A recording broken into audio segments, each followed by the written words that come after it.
प्यारे विद्यार्थियों, आज हम पंचायती राज संस्थाओं के नियंत्रण के लिए बनाए गए प्रशासनिक ढांचे के बारे में पढ़ेंगे। जैसा कि संविधान में वर्णित है, स्थानीय शासन राज्य का उत्तरदायित्व है। राज्य उसकी रचना, पोषण और नियंत्रण करता है और राज्य उसको समाप्त भी कर सकता है। अतः स्थानीय शासन की देखरेख करने वाला राज्य का प्रशासनिक ढांचा इन संस्थाओं की प्रगति के लिए अत्यंत महत्वपूर्ण है। यद्यपि स्थानीय शासन प्रत्यक्ष रूप से केंद्रीय सरकार का उत्तरदायित्व नहीं है, किंतु वह उसके लिए वित्तीय सहायता देती है, समय समय पर आवश्यक परामर्श देती है।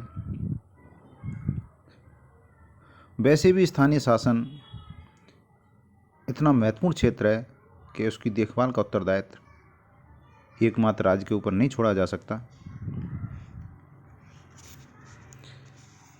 संयुक्त राष्ट्र संघ ने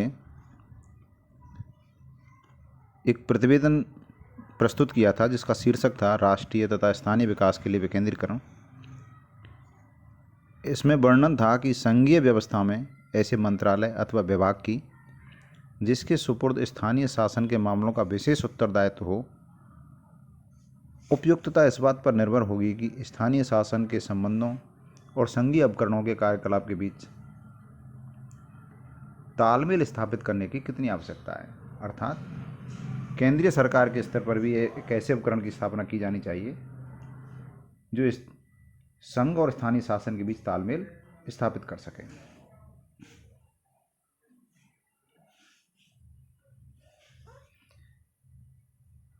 स्थानीय प्रशासन के नियंत्रण के लिए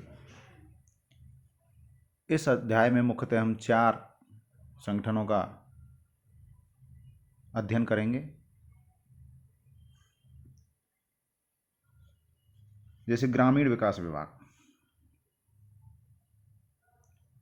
पंचायती राज विभाग, मंत्री और आयुक्त।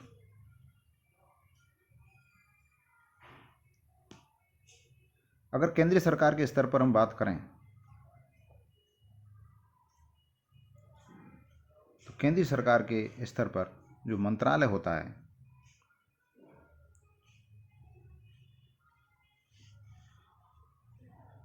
उसके निम्नलिखित दायित्व होते हैं। केंद्रीय सरकार का यह दायित्व है कि स्थानीय शासन की महत्वपूर्ण प्रगति और उसके कार्यकलाप से संबंधित जानकारी अन्य स्थानीय निकायों को उपलब्ध कराए, देश में प्रचलित स्थानीय प्रशासन की विभिन्न प्रणालियों का तुलनात्मक अध्ययन करे और जो निष्कर्ष हों उन्हें अन्य राज्यों को भिजवा दें। और यह ऐसा कार्य है जिसे केवल केंद्र सरकार कर सकती है। केंद्रीय सरकार का यह उत्तरदायित्व भी है कि शासकीय सम्मेलनों में ग्रामीण तथा नागरिक स्थानीय शासन के संबंध में जो व्यवस्था स्वीकार कर ली गई है उसको वे सभी राज्यों में लागू करवाएं।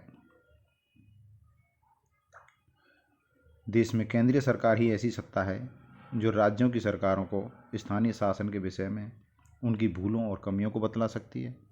देश में अन्य कोई ऐसी सत्ता नहीं हो सकती जो राज्य पर उतना नैतिक दबाव डाल सके जितना कि केंद्रीय सरकार डाल सकती है।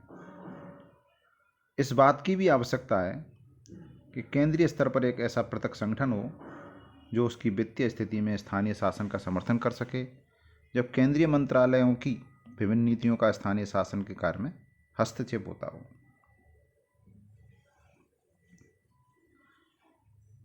अगर ऐतिहासिक दृष्टि से देखें, स्थानीय शासन का उत्तरदायित्व सर्वप्रथम गृह विभाग के अधीन था।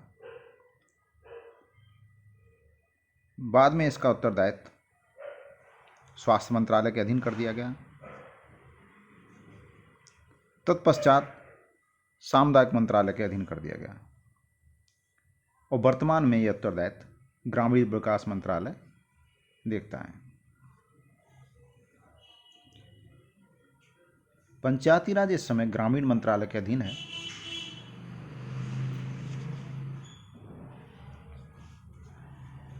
ग्रामीण शासन का वर्तमान स्वरूप सामुदायिक विकास कार्यक्रम से उत्पन्न हुआ है।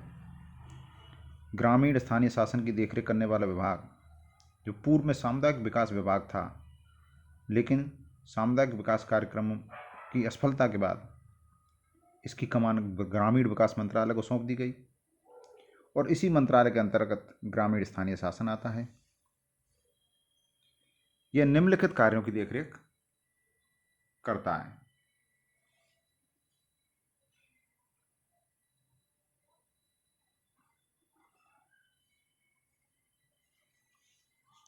जैसे ग्रामीण सामुदायिक विकास कार्यक्रम, पंचायती राज से संबंधित कार्यक्रम,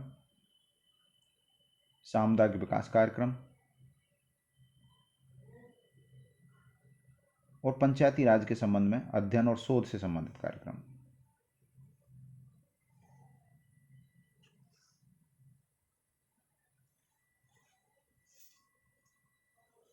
एक संगठन ग्रामीण विकास का राष्ट्रीय संस्थान, इसकी स्थापना सामुदायिक विकास और सहकारिता मंत्रालय द्वारा 1958 में की गई। इसका मूल नाम सामुदायिक विकास के अध्ययन तथा शोध का केंद्रीय संस्थान था और 1962 में इसका नाम बदलकर सामुदायिक विकास का राष्ट्रीय संस्थान रख दिया गया और उसे अर्ध स्वायत्त स्थिति प्रदान की गई।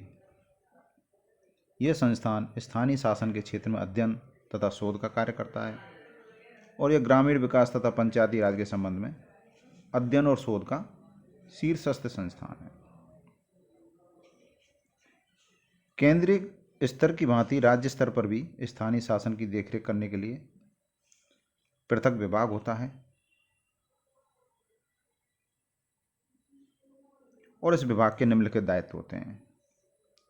जैसे पंचायती राज को चलाने के लिए आवश्यक विधिक व्यवस्था करना, पंचायती राज व्यवस्था का परिवीक्षण और नियंत्रण करना, पंचायती राज की संस्थाओं के प्रशासन में संलग्न प्रशासनिक और तकनीकी कर्मचारियों के लिए प्रशासनिक ढांचा और प्रशिक्षण की सुविधाएं उपलब्ध कराना, पंचायती राज के संबंध में शोध करना,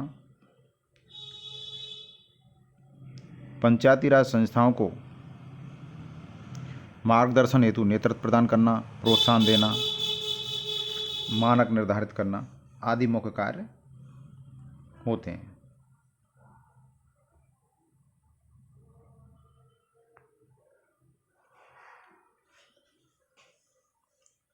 पंचायती राज संस्थाओं में या पंचायती राज कार्यक्रम के लिए एक अत्यंत महत्वपूर्ण पद विकास आयुक्त का होता है।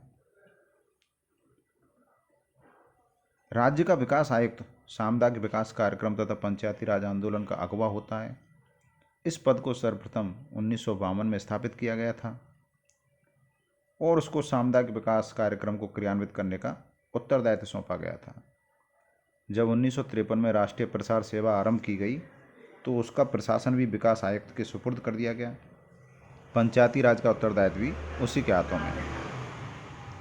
अपनी स्थिति, प्रतिष्ठा और विस्तृत शक्तियों के कारण विकास आयुक्त राज्यव्यापी आधार पर विकास कार्यों को गति प्रदान करने में और उनके बीच सामंजस्य स्थापित करने में सफल रहा है। पंचायती राज के नेतृत्व और मार्गदर्शन प्रदान करने का एक महत्वपूर्ण उत्तरदायित्व कैबिनेट मंत्री पर भी होता है। मंत्री की सहायता के लिए राज्य मंत्री होता है। मंत्री विभाग का राजनीतिक प्रमुख होता है और विभाग के कार्यों के क्रियान्वयन के लिए उत्तरदायी होता है। विभाग के अंतिम निर्णय मंत्री द्वारा ही लिए जाते हैं। ग्रामीण विकास की प्रभावी कार्यक्रम को सुनिश्चित करने के लिए और अपने अधीनस्थ अधिकारियों को आवश्यक दिशा निर्देश देता है और ये देखता है कि कार्य सुचारू रूप से चल रहा है या नहीं। इस प्रकार आज हमने पंचायती राज संस्थाओं के नियंत्रण के लिए किए गए आवश्यक प्रशासनिक ढांचे के बारे में अध्ययन किया। धन्यवाद।